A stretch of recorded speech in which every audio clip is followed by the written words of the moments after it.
in northern Michigan that most people in this state will never see. It's called the North Lake Processing Center in Baldwin, and right now more than 1,400 immigrants are locked up inside, hundreds of miles away from their families and local communities. Also, President Donald Trump can crank up deportations, and a private prison company can make money off of every extra day they're being held. This is So What Michigan, where we break down the cruelty behind the headlines, especially when it's happening in our own backyard. Here's the deal. North Lake used to be a federal prison. Local residents fought to shut it down. They succeeded. But in June, Trump's Immigration and Customs Enforcement signed a 2-year contract with Geo Group, a for-profit prison company, and reopened it as an immigrant detention center. The capacity? About 1,800 people. It's now the largest ICE detention facility in the entire Midwest. It's run by a corporation that gets paid per bed, per day, all while Trump's big, beautiful budget pours tens of billions of new dollars into immigration enforcement and detention. Earlier this month, Congresswoman Rashida Tlaib, who sits on the House Oversight Committee, went inside North Lake. Her office had been flooded with reports about frigid temperatures, bad food, lockdowns, and people struggling to see lawyers or doctors. So she went to see it herself,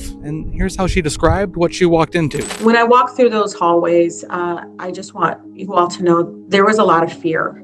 I could feel it. I mean, they didn't know who I was, but they saw folks walking through all white flooring. And you can see they're keeping their heads down. They're scared. And remember, those people, our neighbors, aren't serving criminal sentences. Most of them have no criminal records. They're all being held in civil immigration detention while the Trump administration tries to deport them. Inside, the picture is bleak. Tlaib said officials tidied up for her visit, but family members and advocates say people detained there have been stuck in prolonged lockdowns, sometimes for hours. They say detainees aren't allowed to eat in the dining hall anymore. Food is brought straight to their cells, and they report ice-cold temperatures, with people trying to sleep in jackets and under piles of thin blankets. Tlaib said she was told there have also been multiple suicide attempts inside North Lake, including one just 2 weeks before her visit, while more than 1,400 people are crammed into a prison in the woods with just one doctor on staff. And for many, it's their first time behind bars. And here's the part most Michiganders never see. A lot of those people housed at North Lake aren't strangers who crossed over the border last week. They're parents and spouses of U.S. citizens, high school graduates, and longtime residents who've lived here for more than a decade. Over the summer, the Trump administration rewrote the rules to make most of these immigrants ineligible for bond, which means they can be locked up for months while their cases drag on. In response, lawyers in Michigan have filed hundreds of emergency petitions in federal court, and judges have been forcing ICE to give people bond hearings and questioning why so many were arrested in the first place. One case could reportedly free more than 600 people whose arrests violated a previous settlement, including nearly 200 now being held in Michigan. But meanwhile, they sit far from home, cut off from their families, and under constant pressure to sign voluntary departure papers and just give up. When I asked Tlaib about what North Lake tells us about ICE and Trump's immigration agenda, she didn't mince words. So for Michiganders, know that this is an agency where when we say abolish ICE, myself and so many of us that ran, is because we've experienced this kind of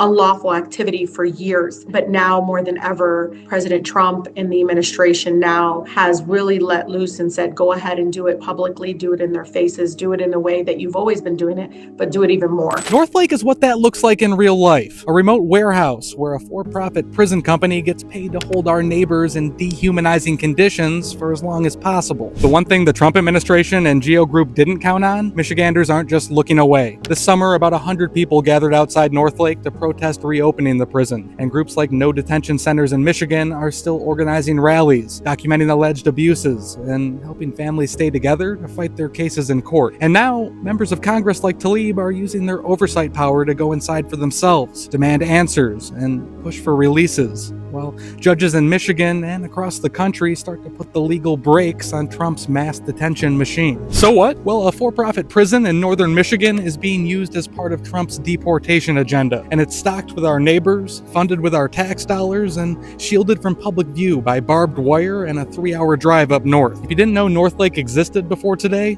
you do now. And if you don't like the idea of northern Michigan being turned into a for-profit